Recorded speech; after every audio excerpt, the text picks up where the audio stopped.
Hello guys, how are you doing tonight? I want to talk about the Lightning Network and I want to talk about Bitcoin. I've seen all this before. And last time I seen it, Bitcoin was hovering like in the $200 range, and it was after it came down from $1,150. And I remember at the time before that it did it. It's doing the same thing all over again. And here's the thing. The price it is right now, around over $3,000, is a lot more than 200 or 250 bucks, what it used to be.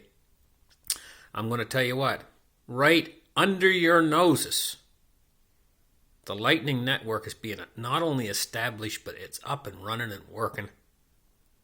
And this is going to take most all the heat off of the 7 transactions per second that Bitcoin runs at right now. What you're looking at is nothing less than digital gold.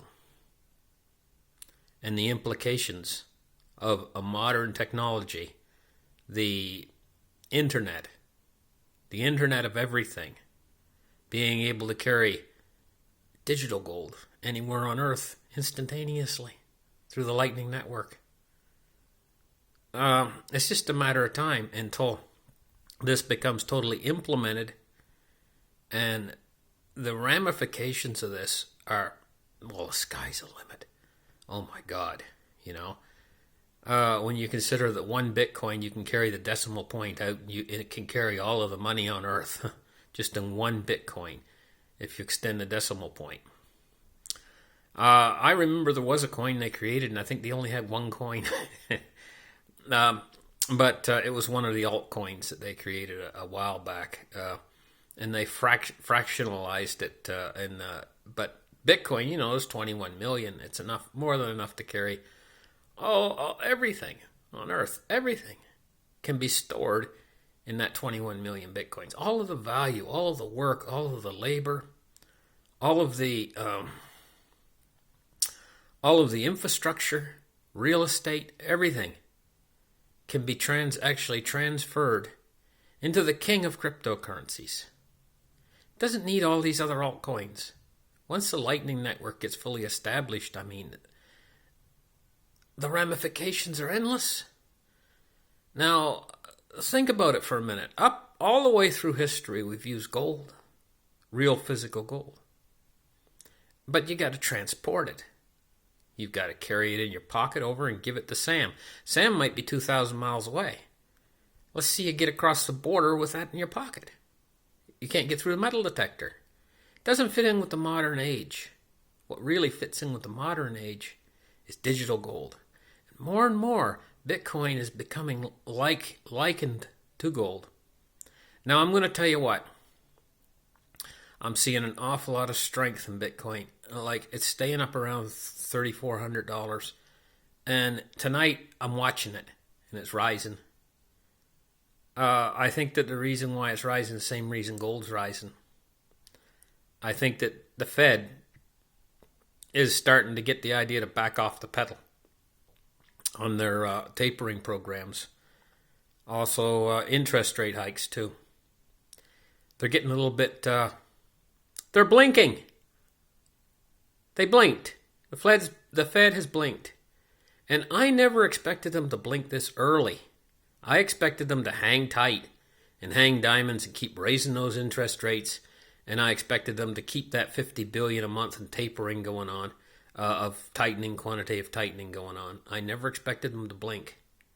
They're blinking way early. They're blinking before the market crash. And so we could actually see gold and silver take off, and cryptocurrencies too. This next mountain that cryptocurrencies is going to climb is going to be bigger than the last one. It's always bigger.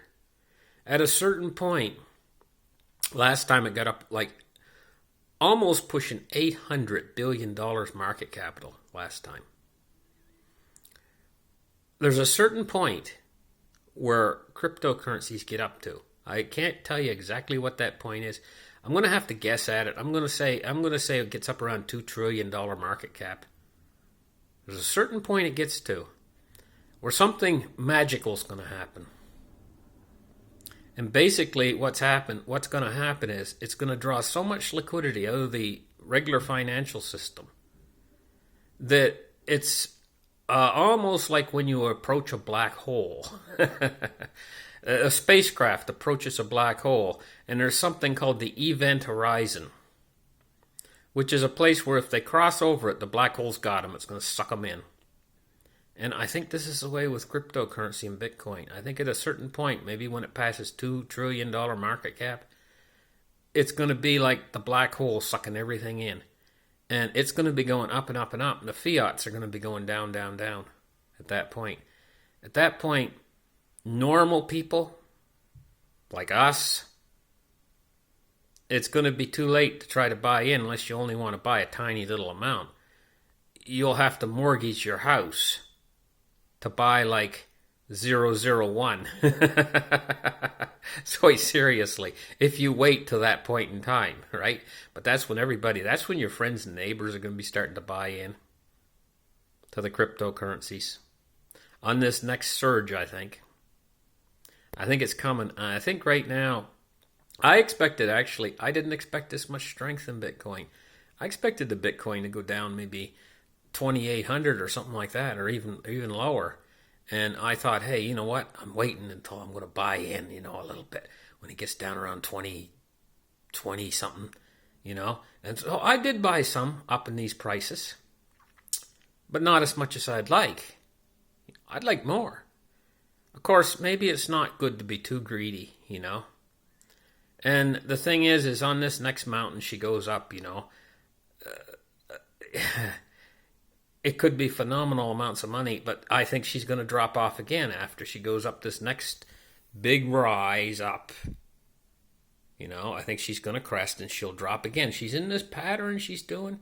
She's going to keep doing this pattern until finally on the last time it goes up, it ain't going to come back down. And that's probably maybe 2 more big bull markets and then crashes. Probably about 2 more. And then she'll go up the final one, and that's when Bitcoin's going to be like $1 million a piece. But there's a problem trying to price it then, because you're not going to be able to price it at $1 million because I think, now this is my own personal opinion, I think it's going to destroy the fiat currencies, and you're not going to be able to price anything in dollars anymore. I think everything's going to be priced in crypto. And that transition is going to be so disruptive, because we're in a fiat monetary system, the whole world is. Primarily the dollar. And when you price anything, you go into your yard, you say my car's worth so many dollars. To make a transition over where you're going to say it's worth so much Bitcoin is going to be very unusual. And it's going to be something that nobody's used to. But not only that, the transition over, like for all these businesses and stuff, they'd all have to transition over. They'd have to put they had to put new cash registers in, and everything would just have to be changed. And if this transition occurs too fast, the changes won't be able to be made in time, and it's going to cause disruption in the system. It has the potential to cause tremendous disruption. It's the most disruptive technology I've ever seen in my life, but it's here. I think it's here to stay. And I hate to tell this to the guys who are the gold buffs out there and stuff, but I don't think gold's ever going to become money again. Gold and silver. I think that it's going to stay a commodity, and what you'll see in the end is that it's going to be a very valuable commodity. It's going to keep up with, it's going to move ahead of inflation. And the thing is you don't want to be invested in the fiats. You want to be invested in gold and silver. That way, if you are invested in gold and silver, you'll still be able to transfer your gold and silver over for crypto at a certain point. And you'll be able to get a lot more crypto than if you're trying to buy with fiat. Because when the fiats go into an inflationary collapse, what's called a crack up boom or a hyperinflation, you're almost going to be able to buy none of crypto. It's going to be able to buy such a small, tiny amount. Whereas the gold will probably buy you quite a bit. And the silver will probably buy you quite a bit if you're defested of the dollar. So the really important part is to get out of the dollars right now. Look at what you can buy. with your dollars in crypto and in gold and silver. And nobody wants the stuff, really. It's like on the back burner right now. Also, another thing I want to point out is we're in the calm before the storm right now, guys. And what I'm talking about is the world's financial collapse. Everybody has changed attention now. Now that the markets went back up again, they're not paying too much attention to a financial collapse or anything. But we got these problems that are coming up in the world awful fast. And we're really closer to it than we ever were before, to this actual financial collapse. And one of the big things I'm watching is the Italian banks. Because not so much the Italian banks, but they've invested themselves into Italian treasuries, Italian debt. And the thing is so has Germany and so has France, to the point where if the Italy goes down, it's probably going to carry Germany and France down, and then the rest of the European Union into a black monetary hole. We're living in trying times, and there's also China and their real estate, which is absolutely a joke. They've built these. There's nobody living in these big cities. The whole cities the size of Chicago, and they've done it all real fast. Used tons and absolutely probably millions of cubic yards of cement, right, and rebar and stuff like that to build these ghost cities, and shoddy construction to boot. You know, where they ran out of cement and stuff, they would just stuff in newspaper or whatever they could find. And they got these big buildings, and they're not finished inside. They've built them on farmers' fields. And they haven't even put roads in, no electricity. They just these big skyscrapers, and they've sold every duplex and stuff inside every apartment inside these skyscrapers for astronomical prices as investments. Nobody living in them. The wiring's not even done in them. The plumbing's not even done in them. The flooring's not even laid. And they're vacant, and the buildings are getting ready to collapse. And this is worth, these projects are worth billions and billions and billions of Chinese dollars invested. They've invested maybe 60 to 70% of their whole economy in this Chinese real estate and infrastructure. It's another giant, enormous Ponzi scheme. And then there's a Chinese banking system, Chinese shadow banking system, which is another giant Ponzi scheme. And then we got the Chinese industrial sectors and stuff that they're zombie companies. They only exist because the government is feeding them money. And the government debt in China is growing bigger and bigger. And they were just about ready to have trouble there about a month ago. And they injected a whole bunch more money in, and they just can't keep doing that because it's getting up to the point where the amount of money they've invested in the economy, the Chinese economy, is getting to be such a great part of their GDP that it's getting laughable. You know, they just can't keep doing it. Just like, but they can, but they'll do it at the price of their currency. We got that going on. The United States is overinvested in too. Trump went in and he said, okay, we're going to do infrastructure and everything else. Why do you think he hasn't done it? Why do you think he's backing off a lot of these projects and stuff? Because everything is over-leveraged at this point. The system is closer to collapse than it's ever been before. Yet everybody is more complacent right now than they've ever been before. It's a strange, very strange scenario we have going right now. Thank you guys for listening. Like and subscribe. And hey, you know what? My new channel over there, I'm getting her up and going. And as soon as I get home, I can't wait to build that camper. I'm right on to get home and build that camper.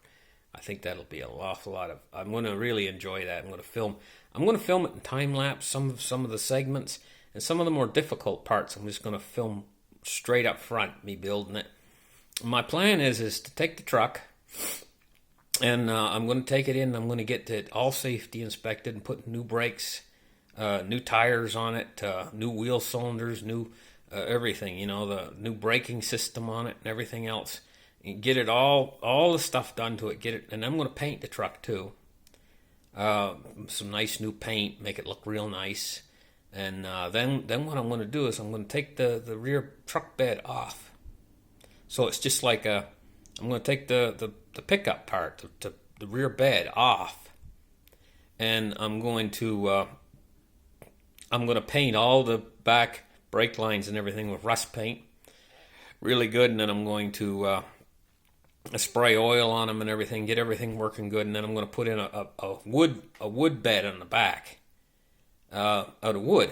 I'm going to drill through into the frame, and I'm going to bolt it down with the carriage bolts, and then I'm going to put that for a floor, so it'll be lower and a little bit wider than the standard truck bed that's on there now. And I'm going to build a big, like a box on top that extends out over the cab.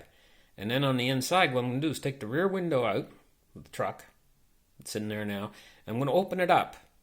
I'm going to put in a passageway. It goes into the camper from the inside, so you can just swing through from the driver's position and walk inside to the camper. And I'm going to have the bed up over the, like the sleeping bed, up over the cab. And then what I'm going to do is I'm going to make the ceiling a little bit high. But I'm going to build it all light, and I'm going to really insulate it well. I'm going to use plywood. And I'm possibly thinking about, to make it look nice, I'm possibly thinking about using, I might use cladding of some sort or another, and maybe aluminum cladding, or anyway. And I'm going to put skylight in it, and I'm going to I want a big bathroom in it. I don't want a chintzy bathroom. I'm going to take up a lot of the space in the back with a big bathroom in it, and on the other side a small kitchenette, just a small little kitchen. So that's what I'm going to have. Anyway, listen, thank you guys for listening. Like and subscribe, and we'll catch you in the next show. Bye-bye, guys.